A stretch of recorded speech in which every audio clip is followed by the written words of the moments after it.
Hello students, welcome to AffairsCloud. My name is Vikas. So friends, we have an application by the name CarriersCloud which you can go and download through the Play Store. And once you have downloaded, you can log in with your Gmail ID. And why I am suggesting you this application, because this is the one-stop solution for all the current affairs. This is the best of the best application and the platform where you can enhance your learning through help. Here you will be provided with multiple courses. Here you will be provided with multiple options of quizzes, and even you will be provided current affairs on daily basis. PDFs and quizzes will be provided to you on daily basis, both in Hindi as well as English. Here you will be provided current affairs with weekly basis and monthly basis also. Here remember, once you have done watching our video, then you can log in through this application, take out the PDF, read that PDF and go through the quizzes. That will enhance your preparation. Same you have to do for weekly and same you have to do for the monthly also. In monthly you will be provided with the top 100 important questions PDF and video also, that will enhance your learning, and it will be a very beneficial and important video for the revision perspective. And not just this friends, apart from this we also provide you banking and economic questions. We provide you state current affairs such as of Uttarakhand, UP, Tripura, Telangana, and many more. Not just this, apart from this, we also provide you topic wise current affairs, and the topics that we are providing you are really important. These topics are such as national affairs, international affairs, important days, sports, defense, science and technology, apps and web portals, obituary. These are the important topics that are being asked in various exams across India. So these are the topics that are must and should be covered and will be beneficial for the preparation of the students. So such friends, I'll highly suggest you to watch our video, as they will be very beneficial for you in the long term. Hello everyone, how are you all? I hope you are all good. So students, in this video we will be discussing important current affairs of 28th of February. The session will be very important and interesting, and you will be able to learn multiple things in today's video. So do watch this video till the end. So first question is, Prime Minister Narendra Modi inaugurated which cultural festival at Talkatora Stadium in New Delhi? So the name of the festival that you need to remember, it is a cultural festival. It is Barisu Kannada Dimdimawa. This festival was inaugurated at Talkatora Stadium in New Delhi by Prime Minister Narendra Modi. Apart from this, remember Delhi Karnataka Sangha's 75th anniversary event was also inaugurated by Prime Minister Narendra Modi. Amrit Mahotsav of Delhi Karnataka Sangha. Alright, important. Here you can see, if we talk about it, Prime Minister Narendra Modi inaugurated Barisu Kannada Dimdimawa and Amrit Mahotsav of Delhi Karnataka Sangha at Talkatora Stadium in New Delhi. This was in line with Ek Bharat Shresth Bharat vision. The festival is organized to celebrate Karnataka's tradition, culture and history. Alright, the festival was held under the aegis of Azadi Ka Amrit Mahotsav, and the program was organized to bring all Kannadigas residing in Delhi and surrounding areas to showcase the Karnataka culture. So basically we can say, in order to show the Karnataka culture, this particular event was organized, cultural festival was organized in Talkatora Stadium. Alright, apart from this, the 75th anniversary celebration of the Delhi Karnataka Sangh is coinciding with the Amrit Mahotsav of 75 years of independence, and from 2019 till 2023 till now, 30,000 crore rupees has been given to the Karnataka government by the central government. If we talk about Ek Bharat Shresth Bharat, remember this Ek Bharat Shresth Bharat was launched by Prime Minister Narendra Modi on 31st of October 2015, and it was in commemoration of the 140th birth anniversary of Sardar Vallabhbhai Patel, and the aim here is to foster national integration and strengthen emotional connection between the people of India. That was the reason this Ek Bharat Shresth Bharat was launched on 31st of October 2015. So coming back, remember it was your Barisu Kannada Dimdimawa festival that was inaugurated in Talkatora Stadium in New Delhi by Prime Minister Narendra Modi. If we talk about Sauja festival, it is observed in Goa. IC Pondicherry, this was the first beach festival that was observed in Pondicherry. Moving on, next, where was the first G20 FMCBG meeting held? What is this FMCBG? This stands for Finance Ministers and Central Bank Governors. I repeat, finance ministers and central bank governors meeting held. The first edition of the G20 finance minister and central bank governors meeting was held in Bangalore, Karnataka. It was from 24th to 25th of February that we observed this first G20 finance ministers and central bank governors meeting.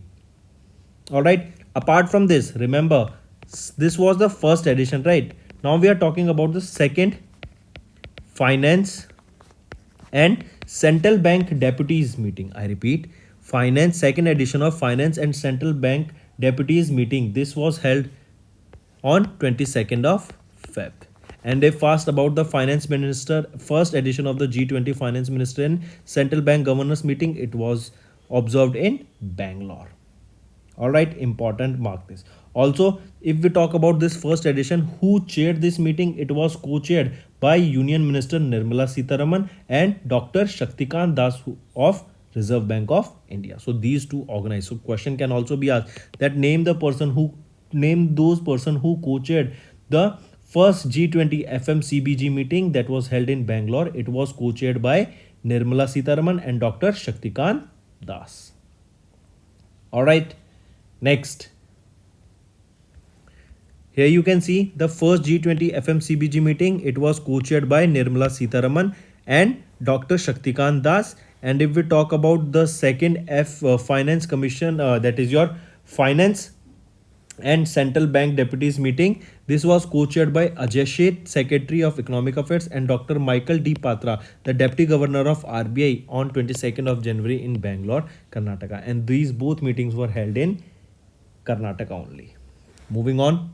Next, where was the International Biotech Conclave inaugurated? So, if we are talking about the International Biotech Conclave, where was this inaugurated? It was inaugurated in, tell me the location, Imphal, Manipur. Alright, we are talking about the first ever Northeast International Biotech Conclave that was held in Northeast. It will be your Imphal, Manipur.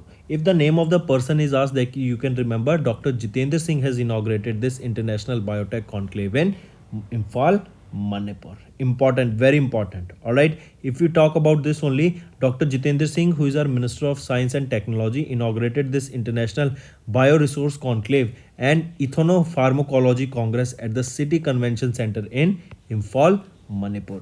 The International Bioresource Conclave, along with the 22nd International Congress of the International Society for the Ethnopharmacology and the 10th International Congress of the Society for Ethnopharmacology, was held from 24th to 26th of December in Manipur.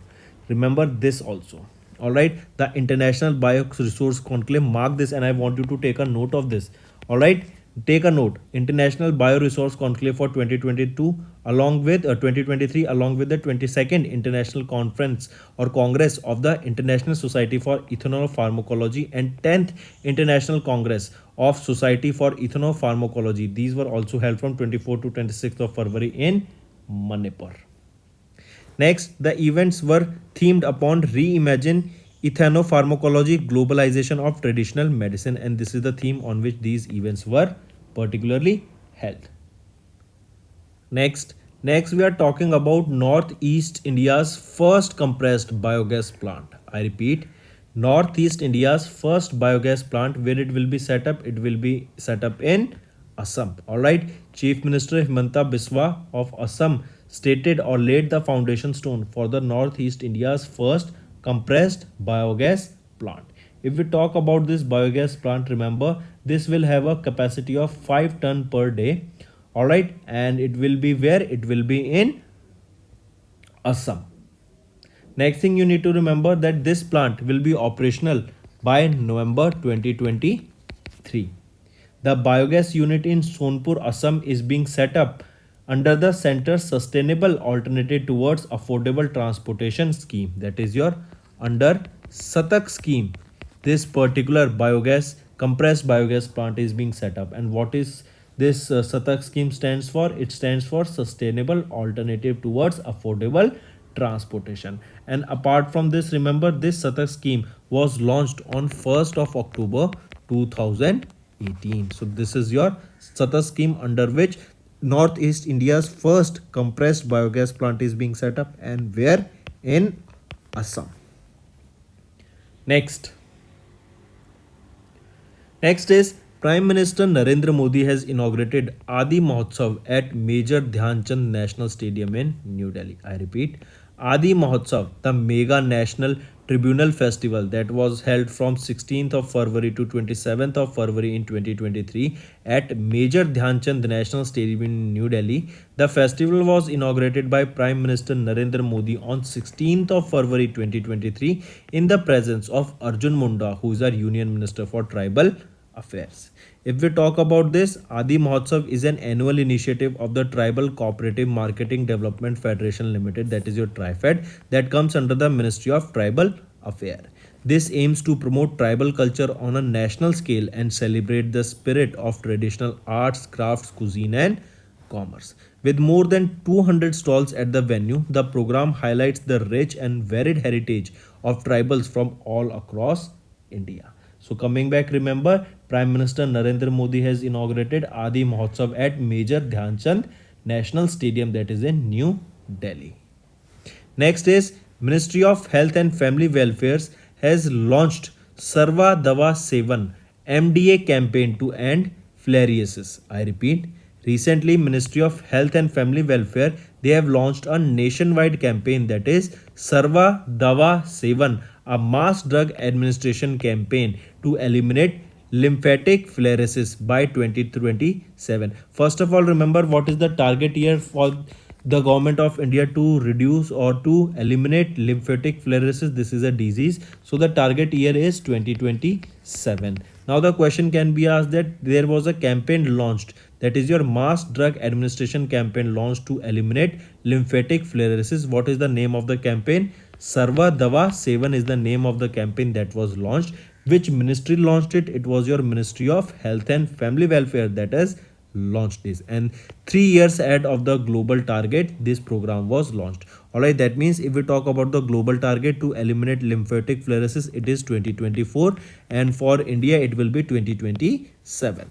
The campaign aims to end disease transmission through the door-to-door administration of anti-filarial drugs, especially in 10 filaria affected states. This campaign was jointly launched by high burden districts in Bihar, Chhattisgarh, Jharkhand, Maharashtra, UP, West Bengal, Karnataka, Odisha, MP, and Andhra Pradesh. Next, which state will get the first marina to promote tourism? Tell me, which state is getting India's first marina to promote coastal tourism, to be specific? To promote coastal tourism, it will be your Karnataka. Alright, Karnataka's Chief Minister Basavaraj Bomaiji has confirmed that Karnataka is set to get India's first marina to promote coastal tourism during the event that was 7 Wonders of Karnataka hosted under the Department of Tourism. The marina will be constructed by Bindor, who will construct it by Bindor in Udupi district after getting permission from the Government of India for the relaxation of coastal regulation zone rules. It is proposed to take up beach tourism in coastal areas and pilgrim tourism. The Karnataka government has also proposed to build a corridor of ancient temples like Madhukeshwara in Banavasi and Datarya in Gangapura and promote Yatra tourism there. So coming back, remember India's first marina to promote coastal tourism will be set up in which state? It will be set up in Karnataka. Next, if we talk about banking and finance, LIC, that is your Life Insurance Corporation of India, has reduced their stake in Industrial Investment Trust from 5.433% to 3.362%. That means earlier LIC was having 5.433% stake in the Industrial Investment Trust. Now it has been reduced to 3.362%. If we talk about it, LIC, an Indian state-owned insurance group and investment company, they have diluted their shareholding in the Industrial Investment Trust Limited from 12,25,017 to 7,57,966 shares. Alright, so now how many shares they are having? 7,57,966 shares they are having, from that is equal to 3.362%. Alright. Next, if we talk about awards and recognition, and it is an important award that you need to remember, President of India has presented Sangeet Natak Academy Fellowship and Awards for 2019, 20 and 21. I repeat, President of India Draupadi Murmu ma'am presented Sangeet Natak Academy Fellowship and Awards for 2019, 20 and 21. Nine eminent personalities were given Academy Ratna in the field of performing arts, and a total of 128 artists in the field of music, dance, theatre, traditional dance, folk dance, puppetry were giving these Academy Puraskar. So a total of 128 recipients were given these awards. And if we talk about Academy Ratna Award, there were 9 recipients of this Academy Ratna. Alright, mark this. Next is 6th edition of annual HCA Film Awards for 2023. Here SS Rajmouli's film Triple R has won 5 trophies. I repeat, what is HCA? HCA is your Hollywood Critics Association Film Awards for 2023. This was the 6th edition of the Hollywood Critics Association's Film Award for 2023. They were held in Los Angeles, USA, and here RRR was acknowledged, that is directed by SS Rajmouli sir. And remember, recently it has also won during these film awards only 5 trophies, or 5 awards were won during this time. If we talk about these awards, you can see they have won the best actor of film, best action film, second is your best international film, third is your best original song, best stunt, and also RRR has earned an honorary HCA Spotlight Award, that will be your 5th award. So these are the 5 awards that has been recently won by RRR film, that has been directed by SS Rajmouli, and these awards were won by this RR during the 6th edition of Hollywood Critics Association Film Awards that were held in Los Angeles, USA. Next is, if we talk about environment, Thyris narendrani. I repeat, Thyris narendrani is the new species of cuckoo bee species. As you can see here, this is a new cuckoo bee species that has been discovered in Kerala, and it has been named Thyris narendrani. Alright, very important. And where was it discovered? It was discovered in the Malappuram district of Kerala. Next is, here you can see the new species is named after late T.C. Narendran, the professor of zoology, in recognition of his expertise and excellence in the field of entomology. This particular species, new species of cuckoo bee, was named after him. Next, who won the Women's T20 World Cup? Next question, where was the Women's T20 World Cup held? Next question, which edition of T20 World Cup, Women's T20 World Cup, was held recently? So remember, it was the 8th edition of the ICC T20 Women's World Cup that was held recently. Where was this held? 8th edition, it was in South Africa that we saw this 8th edition of the Women's T20 World Cup. And remember, who has won here? Australia team has beaten South Africa to win the 6th time the Women's T20 World Cup. So direct question, who won the T20 World Cup, Women's T20 World Cup?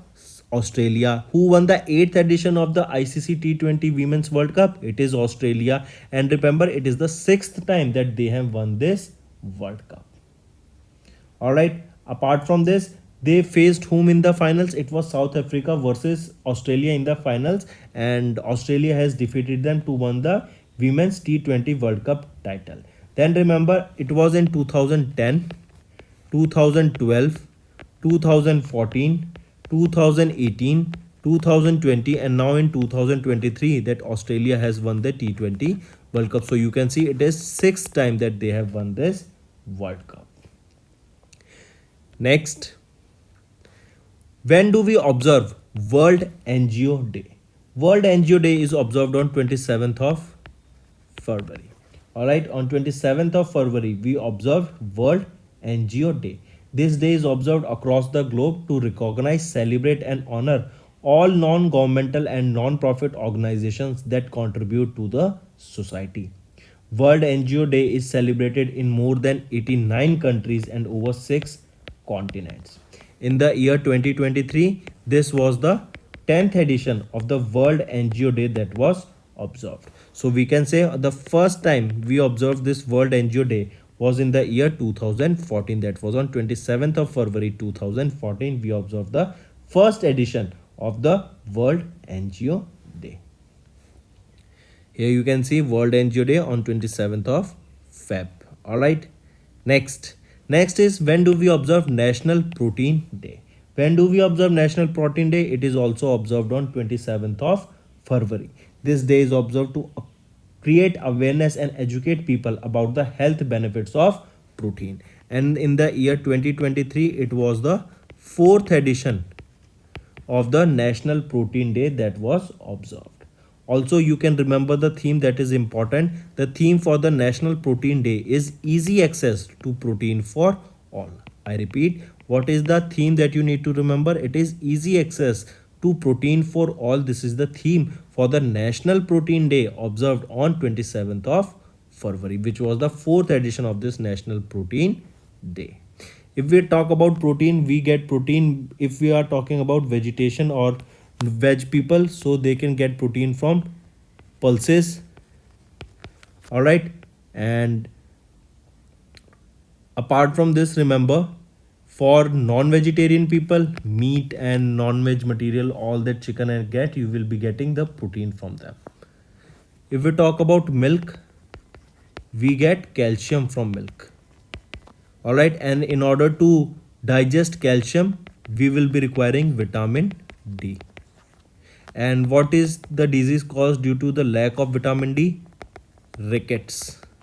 What is the cause of blood clotting or vitamin that is for blood clotting?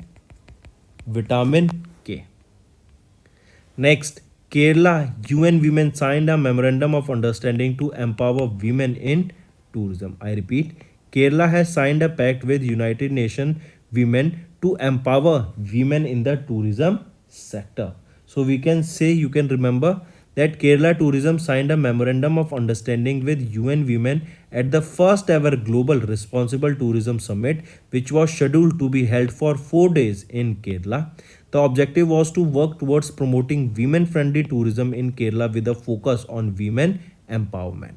This MOU was signed by Directorate of Kerala Tourism PB Nuh and UN Women Indian representative Miss Suzanne Ferguson. The Responsible Tourism Mission will be the implementing agency for the MOU. Then remember, GFE Engineering will provide tech support to Kerala's first waste to energy plant. Remember this also. Chief Minister of Kerala Pinarayi Vijayan announced an agreement with the Japan-based GFE Engineers Limited to provide technical support to Kerala's first waste to energy treatment plant that will be located in Kozhikode in Kerala. Alright, and coming back, Kerala and UN Women signed an MOU to empower women to take part in tourism, or we can say in order to promote tourism. Next is Odisha's Finance Minister Niranjan Pujari has presented the state's highest ever budget for 2.3 lakh crore rupees for the fiscal year 24. If we talk about this only, Odisha's Finance Minister Niranjan Pujari, he presented the state's highest ever budget. Question can be asked that who presented the Odisha's finance or Odisha's budget? It was presented by their Finance Minister Niranjan Pujari, and it is for the financial year 23-24 with an outlay of 2.3 lakh crore rupees. That is more than 15% with the previous year's budget of 2 lakh crore. Alright, in this particular budget, 24,829 crore rupees is made for agriculture. Alright, and the capital outlay was increased more than 60 times from 8834 crore rupees in 2000 to 2001 to 51,683 crore rupees in 2023-24, which is about 6% of the GSDP. Next, Madhya Pradesh cabinet has approved Ladli Behna Yojana to empower women. I repeat, on 25th of February, the cabinet of Madhya Pradesh headed by Chief Minister MP Shivraj Singh Chauhan approved Mukhya Mantri Ladli Behna Yojana for 2023 with an aim to empower women at every level. Under the scheme, married women aged between 23 to 60 years will be offered financial assistance of 100 or 1000 rupees per month. I repeat, Under this Ladli Behna Yojana that was launched by Madhya Pradesh state, under this scheme, married women of 23 to 60 years of age will be provided and financial assistance of 1000 rupees per month. Alright, this scheme is planned to benefit around 1 crore women in Madhya Pradesh, and these 1000 rupees will be directly deposited into the bank account that is linked to the Aadhaar card of those women. All right, this will help the women to support or to make them or to strengthen their decision making role in the family, because it will be a huge amount for them. And for women who are aged below 60 years receiving less than 1000 rupees per month under any other social security pension scheme, a provision has been made to pay her a raised amount of 1000 rupees per month also. So coming back, remember, it is your Ladli or Mukhyamantri Ladli Bahina Yojana was launched by which state? It was launched by Madhya Pradesh, and here married women between 23 to 60 years of age will be provided with 1000 rupees per month.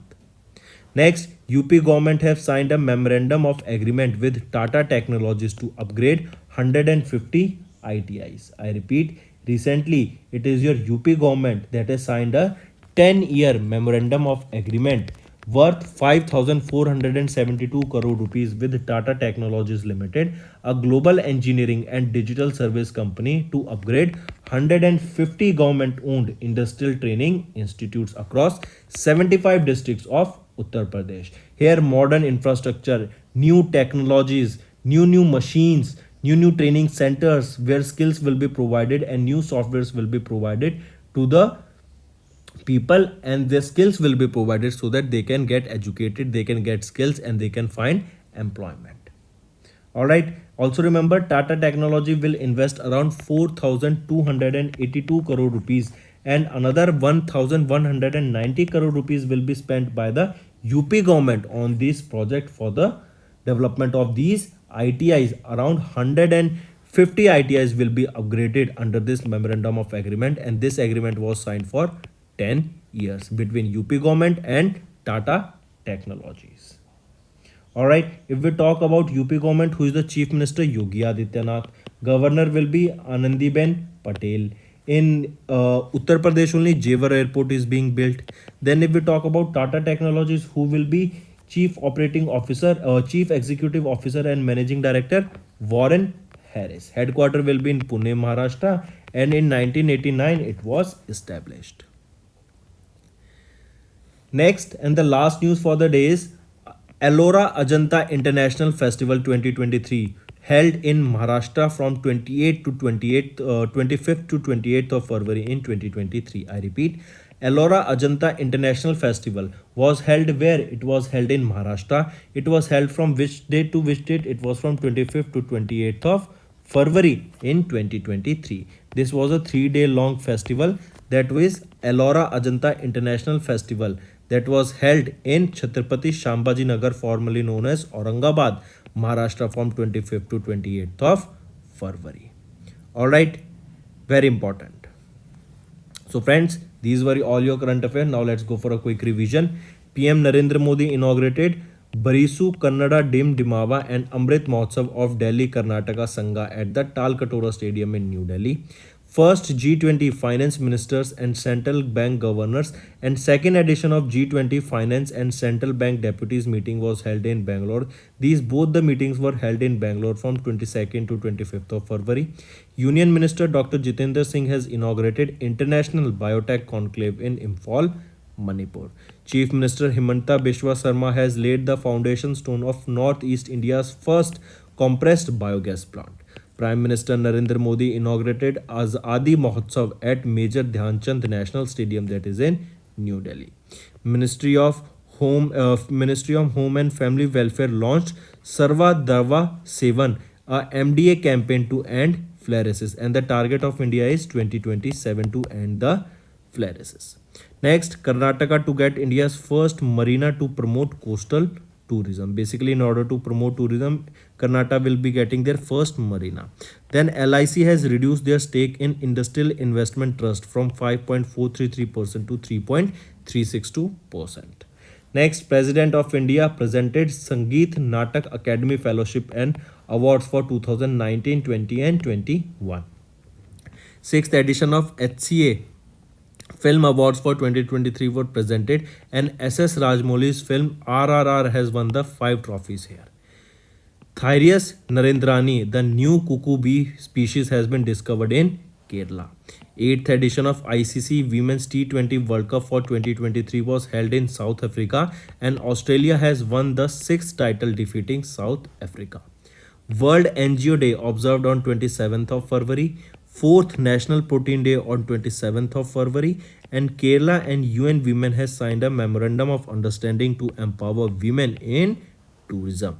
Odisha's Finance Minister Niranjan Pujari has presented the state's highest ever budget of 2.3 lakh crore rupees for the fiscal year 24. Madhya Pradesh cabinet approves the Ladli Bahina Yojana to empower the women. UP government has signed a memorandum of agreement with Tata Technologies to upgrade 150 ITIs. Ellora Ajanta International Festival, where it was held, it was in Maharashtra, and it was from 25th to 28th of February that we observed this. So friends, these were all your important current affairs of the day. Now it's time for your homework. First is National Health Authority's Scan and Share service was launched as a part of which scheme? Second, Kaziranga National Park is located in which state?